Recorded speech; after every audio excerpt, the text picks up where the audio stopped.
Welcome to the Premier League Review Show. I'm Russ Vernon, and I'm going to be joined by a couple of guests most weeks to review the action from the Premier League over the weekend. Joining me tonight, we've got Paul James, irregular on the channel, and we're also joined by Matt Key from Football Live as well. So first of all, how are you doing, Paul? You okay, mate? I'm very well, thank you, Russ. How are you? Yeah, I'm good, thank you, Paul, and very well welcome to the channel. Matt, how are you doing, mate? You okay?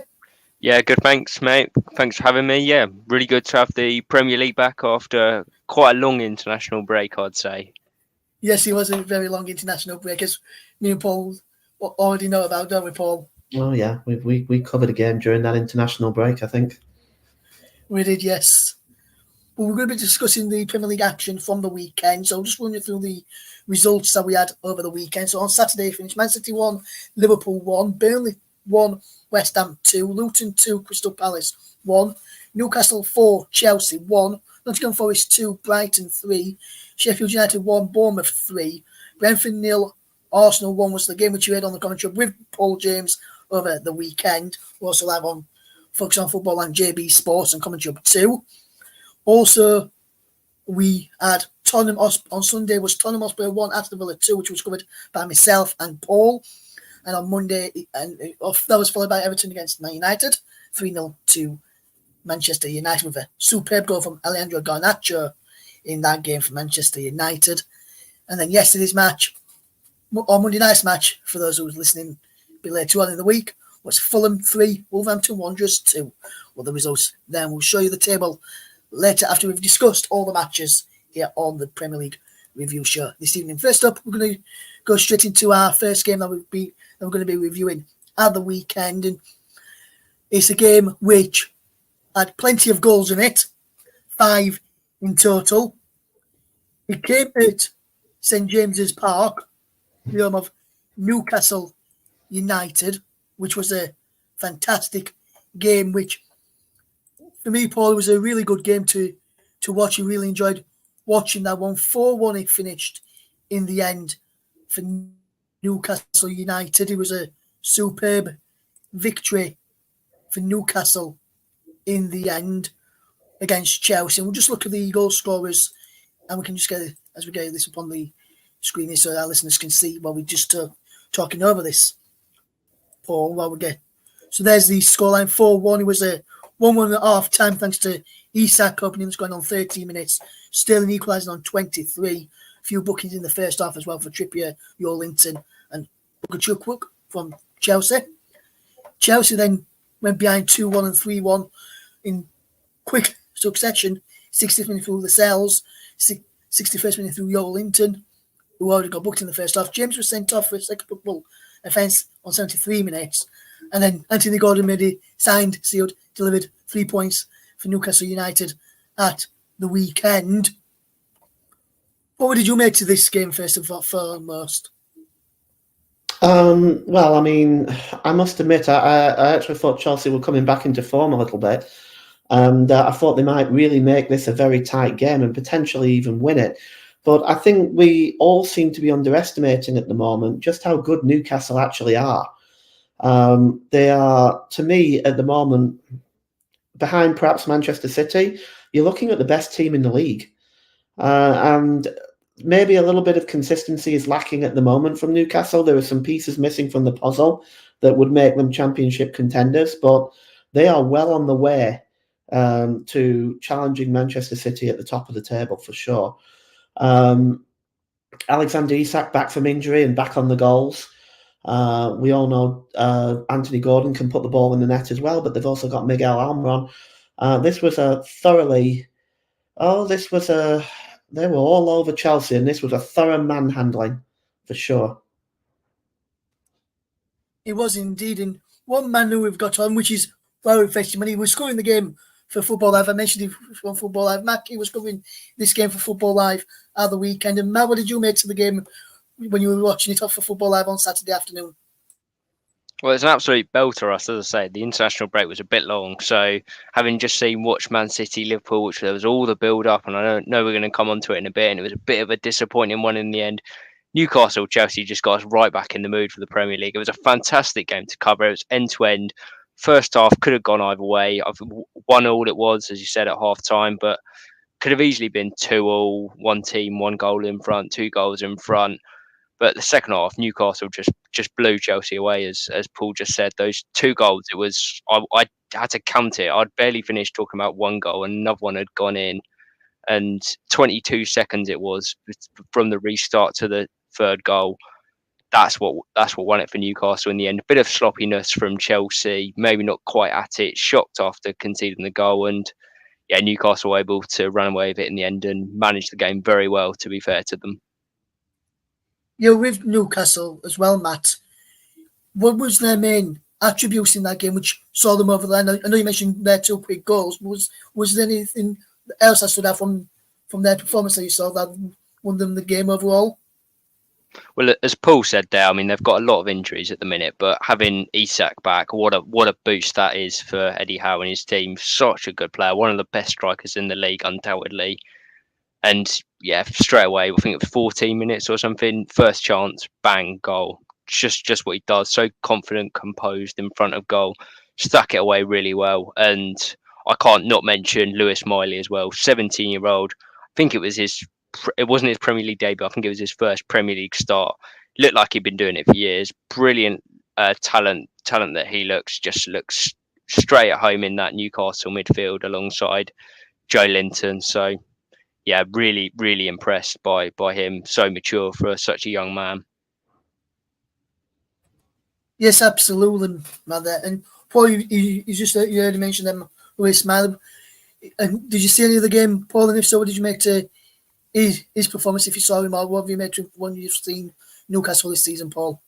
No, I saw the highlights mainly, but Lewis Miley's right. I'll touch on what Matthew said there. Lewis Miley is going to be a really, really great player. And as time backs on, he's going to be very much in the England fold before you know it. I don't have any doubts about that. But this is what Newcastle have got. They've got these quality players coming through. And they don't even need to spend that much right now, despite all the money that they have. They've got a very, very strong team as it is. And as I say, I think there's a few pieces missing from the puzzle, but it won't be long before they're claiming a league championship or an FA Cup. There's no question in my mind about that. Yes, absolutely. And just one quick final question on this game before we move on to the next one. Obviously, Chelsea now beat Spurs last time out, but then lost to Spurs, beat Spurs prior to the international break, then lost to Newcastle coming back into it. What do you think Mauricio Pochettino needs to do, Paul, to get Chelsea being so consistent in the league instead of winning one week and then losing the next? What do you think is the main key things he has to do there? Well, at the moment they're a young team. They're a young team, and Mauricio Pochettino is still trying to put these guys together. And I think that takes a little bit of time. I don't think for 1 minute that this is going to be a one-season project. This may well take a couple of seasons. Unfortunately for Pochettino, is the Chelsea ownership and the board do not appear to be very patient. But they're going to have to be if they want this to work, because it's going to take a little bit of time as these players continue to develop. But they've got the basis of a good squad there. But they are lacking consistency right now. In answer to your question, Russ, I would love to be able to give you that answer. I really don't know. I think a lot of it is mostly down to the fact that these players are still developing and how hard the Premier League is as a league to challenge and compete. It is very difficult. It's like no other league in the world. And if you want to compare yourself as a player as being at the top of your game, a lot of people say, well, you made it as a player if you're standing on the pitch and you're hearing the Champions League theme. I actually disagree with that. I think you've made it as a player if you are on the field in the Premier League, because I think the Premier League is extremely competitive and played over, 39 played over 39 games. It's 38 games. It's a lot to do. You don't just have to be good over a short period of time. You have to be good over several month period of time, and difficult to do. 38 game season, difficult to do. I think it was Brian Clough, wasn't it, that once said, he was asked what's the hardest trophy to win, and was it the European Cup, was it the FA Cup, or is it the league? And he said without a doubt it was the league, and I think that's really the reason why. Yes, absolutely, Paul, absolutely. They're going to move on now, so to our next game, which Matt's also going to be staying with us for. It's going to be the game which he touched upon briefly in that build-up to the Newcastle game. The Newcastle game is now off to the game which took place at the Etihad Stadium at the weekend between Manchester City and Liverpool. 1-1 draw it was there in the game between City and Liverpool. Goal scorer for City was Erling Haaland. Superb strike from the Manchester City striker. And then Trent Alexander-Arnold with a sublime effort equalised with 10 minutes to go as well. It was a cracking game to watch. I really enjoyed watching that. Both teams really gave a good account of themselves. We saw lots of chances at both ends. Just looking at some of the stats here as we see on the screen. City with more possession compared to Liverpool, but Liverpool 2 more shots off on target than what Man City had overall in the game. 16 shots for City, 8 for Liverpool. So double the shots Liverpool had, City had at the weekend as well. So it was a very good game, as you can see here in the clearances completed, 22-19. Just shows how end to end the game really was in the Etihad at the weekend. And Matty, when you come away from watching a game like this, or a manager on one of the sides watching this, which managers do you think would come out on top, thinking their side were the better side in the game, or do you think it was an even match overall, as some of the stats have shown there? Oh, that's a difficult question. I can answer who'd be the happier, and it'd certainly be Jurgen Klopp, because I think Liverpool almost perfectly demonstrated the best way to play against this Man City side. There's no point trying to take a game to Man City, go all out, play like you normally would against any other team in the league, because Man City are that good. And there's no point trying to sort of restrict Man City, put everyone behind the ball, try and restrict Man City to no chances at all, because eventually they are going to get some, because they're Man City. Jurgen Klopp got the balance absolutely spot on, I think, where he didn't give City a lot. I know Haaland missed a couple of chances, but you're going to need a little bit of luck against City when you play them. But he restricted them to enough and still gave them a chance to get on the counter-attack, mount attacks of their own, and be competitive in the game. And I think that Trent Alexander-Arnold equaliser was fully deserved from a Liverpool point of view, and Jurgen Klopp would have been absolutely delighted with his side. Yes, absolutely. And I'll come to you now, Paul, on this. And what did you make to the game? And are you like Matt, thinking Jurgen Klopp would be the happier of the two managers after this one? Yeah, I think Matt's absolutely right. I do. I think Jurgen Klopp will be far the happier of the two managers. Going on the road to play Manchester City at the Etihad, it's never an easy place to go. So for them to have gotten points, considering they were behind most of the game, 27 minutes when Haaland scored and Trent Alexander-Arnold came 10 minutes from time. So it's I think he would be delighted with a point. I think Pep Guardiola may feel like it's 3 points dropped because of how late the goal was conceded. 2 points dropped, I should say, rather, not 3. 2 points dropped because of how late the goal was conceded. But I think Jurgen Klopp will be very happy with that. It does also leave the race open a little bit because, as you know, Arsenal. Well, we'll touch on that later. But Arsenal, of course, won and went top of the league as a result. So it does make things very interesting over the next few weeks as well.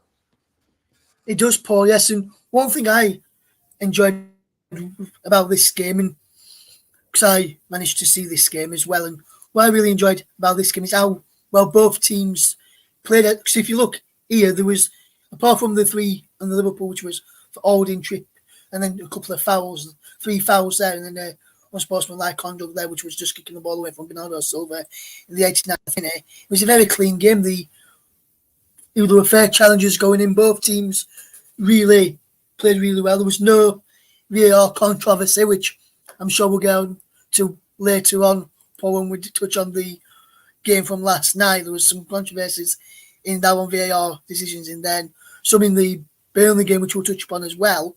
But it looks as though it was a fairly clean game, and the referee had a very good game by all accounts from what I remember seeing. Referee did totally spot on with that. Yeah, that's rare that we see that as well, isn't it? To be honest, it's we've had a lot of issues with refereeing this season. We've had a lot of issues with VAR this season, and a lot of grievances by teams and supporters, and some conspiracy theories thrown around about referees and certain teams. And I don't think that helps. I think the refereeing job is particularly difficult. Now that they've got VAR available, I think that there's much less of an excuse. But I still think a lot of it is now down to interpretation. Even the offside rule is down to interpretation to a certain degree. Is somebody interfering with play or not? And what exactly is considered as interfering with play? Handballs that are hitting the back of the player's hand or the back of the arm when his back's to the ball. I mean, he's not got eyes in the back of his head. He can't see that. But that's what's happening now. And it's very much down to interpretation, which doesn't make things any easier. And of course, we all have opinions as fans and pundits and commentators and ex-players and ex-referees, and even current referees are all going to have their say on it. Yes, absolutely. But just to say then, Matt, thank you very much for joining us on the review show from the weekend. If you just want to tell people, because I've just looked you on Football Live this coming weekend over on Brilla FM, people if you want to listen to it, just find it online or ask me and I'll send the squad to so you can hear Matt at the weekend. I've just noticed he's covering the game in the Premier League of the weekend, so on Sunday. So if you just want to tell people where you've got coming up over on Football Live this coming weekend, Matt. Yeah, so did Chelsea at the weekend. Got them again. They're again against Brighton Sunday, 2:00. Not on Sky, so definitely one to tune in if you're in the UK, because won't be able to watch it in this country. Should be a really good game. Brighton obviously picking up a much needed 3 points, actually, unusually for them. Been a while, but picked up a really good performance away at Forest, which is a really difficult place to go. And Chelsea looking to bounce back from the weekend, that disappointing defeat. So really looking forward to that one. Should be a really good attacking game. So yeah, find me Sunday 2:00, and rest of Football Live, obviously always a good listen. Yes, thank you very much, Matt. And yes, as Matt just said there, rest of the Football Live team are a very good listen as well. So once again, Matt, thank you very much for joining us this evening. No worries, boys. Thanks for having me. Good luck with the rest of the show.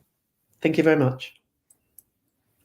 So that Matt Key there with the men for the first couple of games on the review show this evening. Next up, then we're going to touch upon.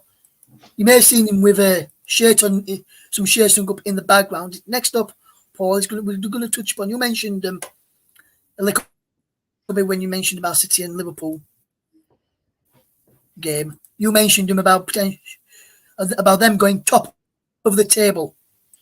It was the first of our matches which were featured on the commentary over the weekend. You know which game I'm coming to, Paul. You did the commentary on this one in the end. It was the 5:30 game on Saturday afternoon between Brentford and Arsenal. Arsenal with a late goal to win it through Kai Havertz. It was a very, very poor game, as I mentioned. Late goal in the 89th minute from Kai Havertz. There were some VAR controversies in this one as well, Paul. in this game, as people have seen there. Trossard goal disallowed. Arsenal had another goal disallowed in the second half for offside. There were some penalty decisions not given. They won a couple of for Arsenal where they thought it could have been a potential penalty, but weren't given. But Paul, you covered this game for us of the weekend. What did you make of the game? And for you, Paul, who was the better side overall in the game? Did the deserved winners win the game in the end for you? Well, it was a brilliant bit of quality at the end by Saka swinging the ball in right onto the head of Kai Havertz. But to be honest with you, it wasn't a great game. I think the VAR decisions were correct, but it wasn't a great game. It was a poor game to watch, if I'm being perfectly honest. I think a draw would have probably been the right result, but that bit of quality, but at the end by Bukayo Saka, really deserved a goal, in my opinion. Yes, Saka did. And I saw the game as well, and I thought that they played really well, Paul. I thought Saka had a really good game at the weekend. I thought he looked more comfortable than what he has done in previous weeks. Yeah. On the win for Arsenal. Yeah. I mean, he was given the fan vote of the player of the match. Was Bukayo Saka. He was effective throughout the game. So it was, he was creating those chances, but it was the final ball for Arsenal, I think, really that did it in the end.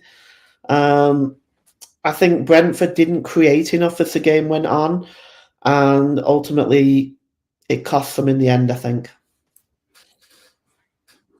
Yeah, you're probably right, Paul. You're probably right. I think it did cost them in the end. I think it cost them more than what they wanted to do in the end. I think a lot of things problems were costing them in the end. We're going to move on to our next game now, then, Paul. And the next game up that we have got for our listeners is a game which is taking place at the City Ground, which was Nottingham Forest 2, Brighton 3, as you can see on the screen there. This was a really humdinger of a game. As you can see, Brighton took the lead on 1 minute after 3 minutes for Anthony Elanga. Evan Ferguson and João Pedro pulled it back for Brighton to lead at half time. João Pedro then made it 3-1 with a penalty in the 58th minute, sending it low to the goalkeeper's left. Forest put one back with Morgan Gibbs-White on their own penalty spot in the end. And there were some bookings in there. One, Lewis Dunn was sent off in the matter of a minute. And I'm not going to repeat what he said here, Paul, but from what I've seen, according to the referee of the game, he swore at the referee.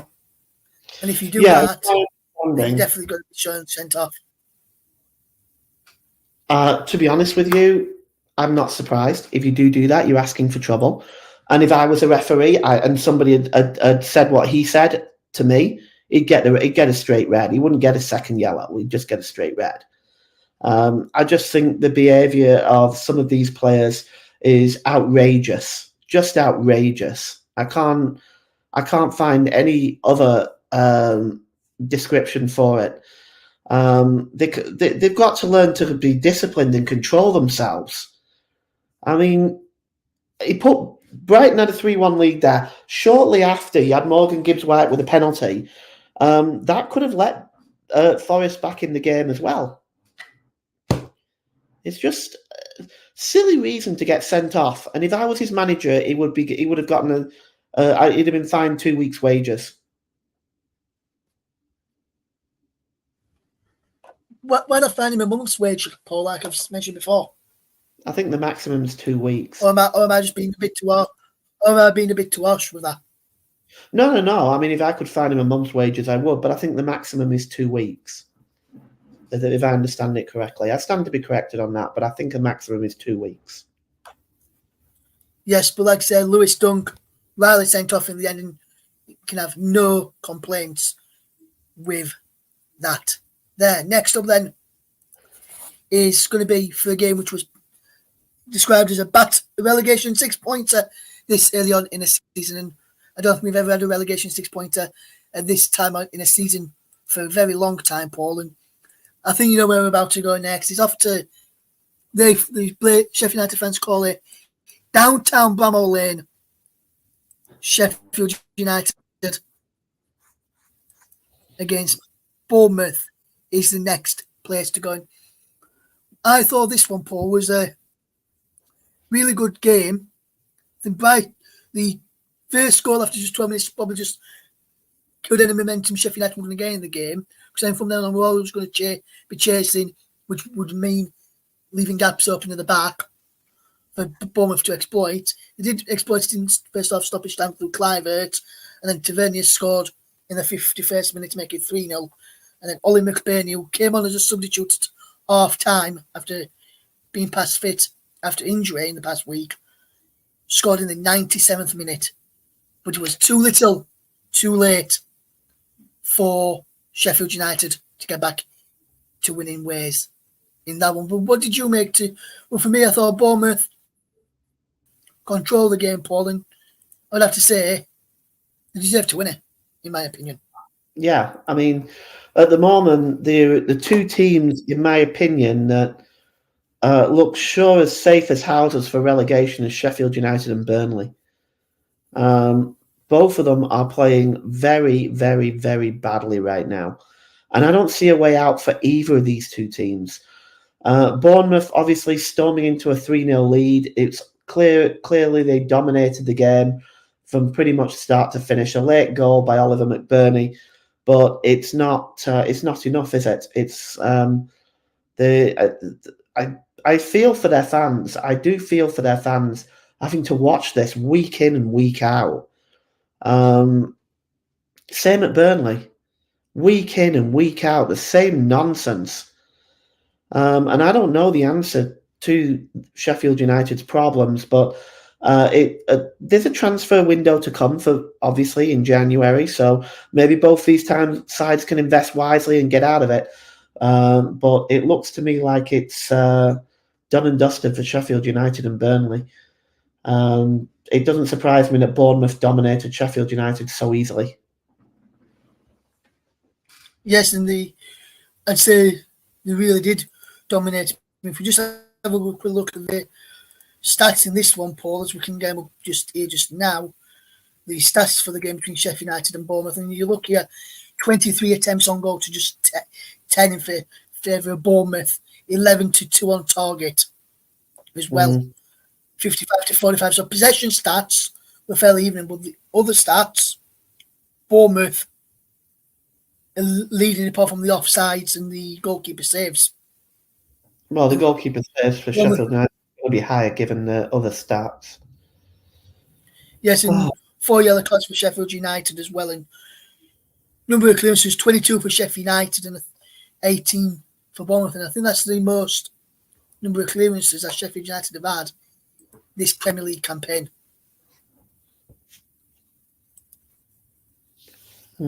Which is not surprising considering where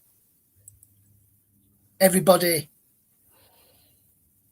are going. This weekend we have got a sublime Sunday of Premier League action as we bring you 2 games on Sunday back to back here on the Commentary Hub. And what 2 games we have got coming up for you. Even if I do say so myself, Paul, the 2 cracking games that we've got coming up on them here.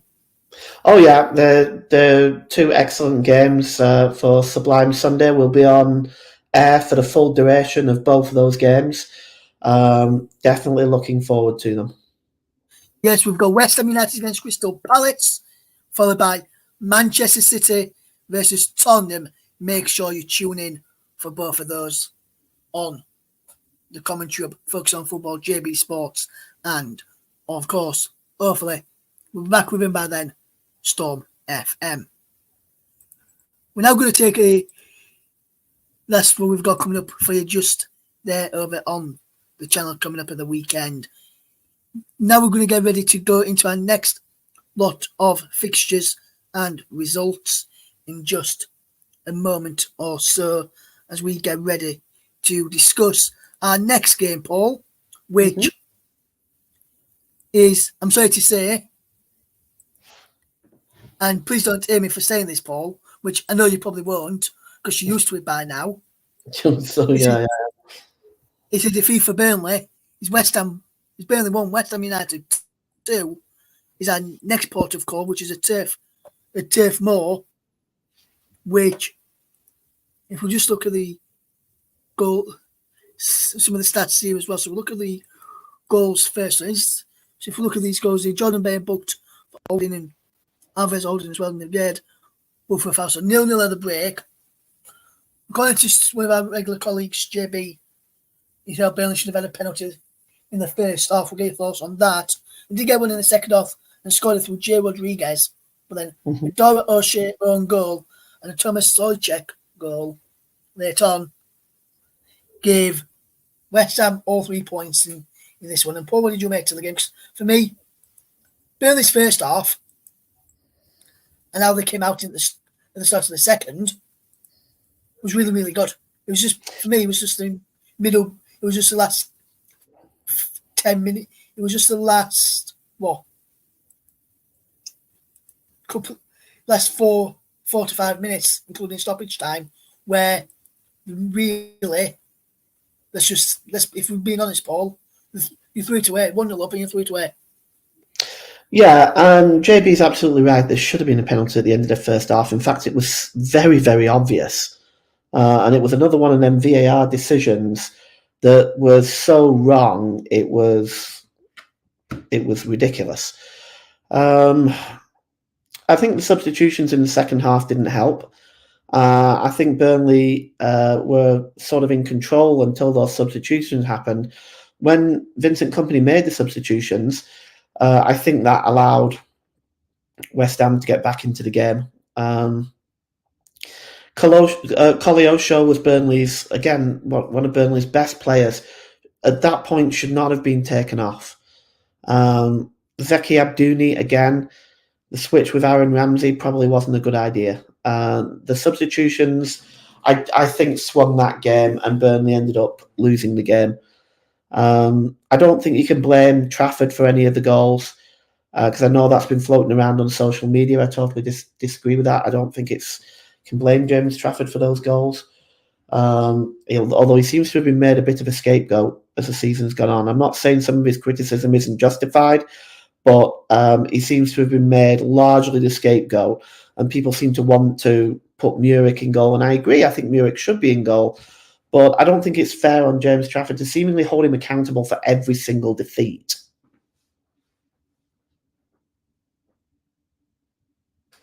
You're on mute, Russ. Just a quick one as well, Paul, before we do move on, mate, as well. With regards to Burnley, then what area of the pitch do you think needs strengthening in January for you? Well, everywhere. Defensively, the only area that doesn't need strengthening is wingers. We seem to have an abundance of them. But I think Burnley need a goal scorer alongside Lyle Foster. At the moment, we all know Foster is out at the moment with very well-known what's gone on there with Lyle Foster, and of course we all wish him all the best in his battle against his mental health, and we hope his mental health becomes strong again, and that he's back wearing a Burnley shirt very soon. But outside of Lyle Foster, who's now not available at the moment, we're left with, we don't seem to have much in terms of goal scoring. Defensively is the biggest issue. The defense is appalling right now.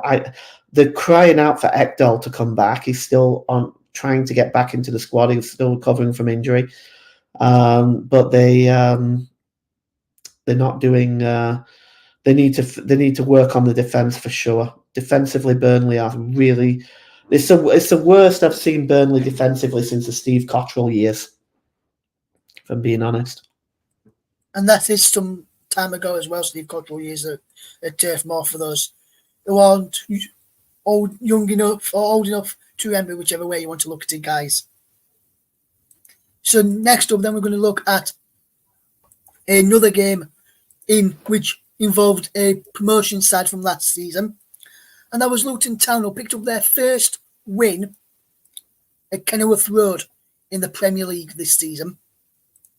And what a time to do it in, what a game to do it in as well, against Crystal Palace. So everyone was saying Crystal Palace were going to be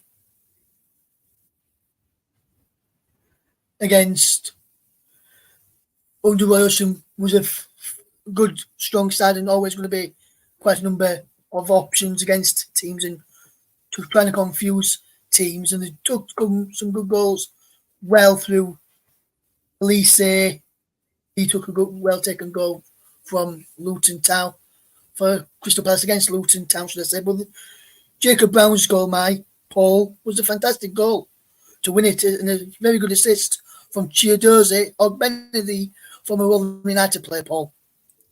Yeah, it's a bit of a surprise, that, wasn't it? Crystal Palace are a very, very strong, solid team, and I was expecting them to turn over Luton, but Luton's showing that they've got more about them. And I think out of all three of the promoted sides, at the moment, Luton look the better of the three, if I'm being honest. Yeah, and to me as well, I think Luton have been I know results-wise, it doesn't show it, Paul, because of where they are in the table, but Luton, for me, have been the strongest. Has been one of the, like you mentioned, the strongest side out of the promotion ones to get them back into the table there as well, Paul, for me. Yeah. Their league position doesn't reflect how they've played. Yeah, I agree. They've played fairly well. They're starting to put together some results now. I think they'll need to invest again in the transfer window in January to kind of put some pressure on Bournemouth and Everton at the moment. But I mean, I still think there's a chance. Out of the three, that Luton has the best chance. Yes, I would have to say you are correct with that one. Next up, then, guys, we're going to be touching upon a very good game which was on Sunday, including a very, very good goal as well, Paul James, which was the game which involved Alejandro Garnacho from Manchester United against Everton. A sublime finish as well, Paul, from Garnacho. Some have compared it to Wayne Rooney against Manchester City. And you may have seen that comparison out there, and you may have seen it out there. But for me, I think that one's better than the Rooney goal against Man City. Yeah, because of the technique. Yeah, I mean, it was just, and you took the words that I was going to use, sublime. It really was. It's one of the best goals I've seen in Premier League history.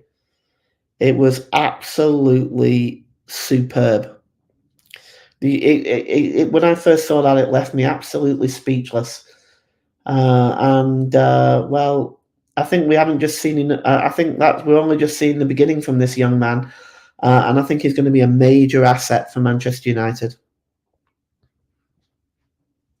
He's going to be a really good asset for Manchester United. Garnacho, there's going to be some player in him as well, Paul. I think he's really took to the game really, really well throughout the season. Mm-hmm.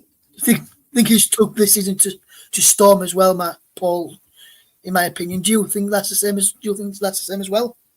Well, I started noticing things about him last season as well. When I was commentating on some Manchester United games last season, I was seeing things in him that was making me think that this guy could be a major superstar in world football. And he's just showing it. And I think he's only going to get better as time goes on. Yeah, I think that's absolutely spot on there, Paul. I think you're actually spot on with with what you're saying there. I think all of the teams are around in and around them because it's starting to take notice now and notice how good Garnacho is, really, against for Manchester United. Don't know if you agree with that, Paul. No, I agree. I agree entirely. I think he is. And I think teams need to be aware when he's on the field because he's dangerous. Yes, absolutely. We're going to move on to another game now, which is a really good game, which I really enjoyed watching and covering alongside yourself, Paul. And that one, as you know, is the game which was, should I say, took place at the Tottenham Hotspur Stadium. It was Tottenham 1, Aston Villa 2. Then this had some disallowed goals and controversy as well. Plenty of controversy in this one, Paul. What a game of football, though, that we had. Both teams really gave a good account of themselves and showed how well they can play. Yeah, it was a fantastic game of football. Spurs started off very well. Villa was pressed back for much of the first half. Unfortunately for Tottenham, they didn't take their chances, really. They had a number of goals disallowed. I think in the end they had 4 goals disallowed. But there were legitimate reasons for being disallowed. I don't think VAR got any of the decisions wrong there. I would say that they didn't take their chances, and as Villa grew in the second half, they went ahead with Ollie Watkins' goal on 61 minutes. I said during the commentary to you, and I repeat it, that if you don't take your chances, you're going to get sucker punched, and that's what it happened. And as Watkins scored, Villa then started to take more control over the game, and probably could have advanced that lead as well. But They just failed to take advantage of it, though, didn't the Paul? Just failed to take advantage of that lead that they had. Yeah, well, that's it. Yeah, they did. They yeah. You just need to be more clinical, Aston Villa, in the final third. Yeah, but they're in 4th place now, and they're doing very, very well. Yeah, doing fantastic stuff. Which is really good to see as well, and the transformation from Unai Emery at Villa Park's been tremendous. He's coming to good. Do you think where he was at the beginning of where they were when he first took over and to where they are now, that's been a brilliant transformation, hasn't it, Paul, from Unai Emery? Oh yeah, he's got Villa playing football, the best football I've seen them play in 30 years. So they're doing very, very well. And I think as the transfer window comes in, he's got a chance here to build on this Aston Villa team and make them a possible challenge towards the Champions League. And who knows? Yes, and one final game to review, Paul, which was the game which was played last night, and this is where, excuse me, Monday night, should I say, where the most controversy happened. There was a tale of, I'm going to show you now, 1 penalty here, 2, 3 penalties, and for me, the 3rd penalty, which was the Willian 3-2 goal, and is, for me, I don't think that was a penalty. I don't think there was enough contact in it to deem it a penalty, Paul. What did you make to it? Well, it goes down to this old adage of interpretation, doesn't it? Some people might say there is enough contact, some people might not. And that's what makes some of these decisions very, very difficult to get. I don't know. I didn't see it, Ross. But I will tell you this much, that whenever you have VAR now in this season, you're never going to have 100% agreement, because much of what a referee has to decide on is interpretation. And unfortunately, well, maybe it is fortunately, but the referee's interpretation is the only one that matters. And one of the reasons why I don't like VAR is because Now all of a sudden you've got the interpretation of two VAR referees and a referee on the field. So now you've got the interpretation of three. And I think it makes a decision harder to give. I really don't like VAR for any purpose except offside. And only offside is actually offside. This whole idea of interfering with play or not interfering with play needs to go away. Because look, if you're on the field, you're interfering with play. What are you doing on the field if you're not interfering with play? So that needs to be scrapped. You can use VAR then for offside because then that takes out interpretation completely. You're either offside or you're not. But I think other than that, you're looking at, I think, getting rid of VAR altogether and leaving it to the interpretation of the referee. Yes, absolutely, Paul. And that's where VAR needs to be scrapped. That's all the games that we've reviewed now, Paul. Good. Another really good show in the end there. Let's just take a look at the Premier League table just to tell people what the Premier League table looks like at the end of match week number 13. Arsenal now top after there when you alluded to it early on in the programme. Everton got that 4-point deduction and remain in the bottom three along with Burnley and Sheffield United. Some really good games coming up this weekend, which we'll touch upon on our preview later on this week. Well, the top six now is looking really, really tasty. 2 points between them all, from 2 points between third and down to fifth, and 2 points between fifth and sixth as well, and a point between seventh and eighth as well, which is really good, really tight. And that's what you want, Paul. You want tight in this league. You don't want any team running away with, which is not happening right now. No, yes, I know. I totally agree with that, Russ. Yeah. So thank you very much for watching myself, Paul, and also Matt on the review show. And we'll be back with the preview show on Thursday. From all the team, yeah. Goodbye.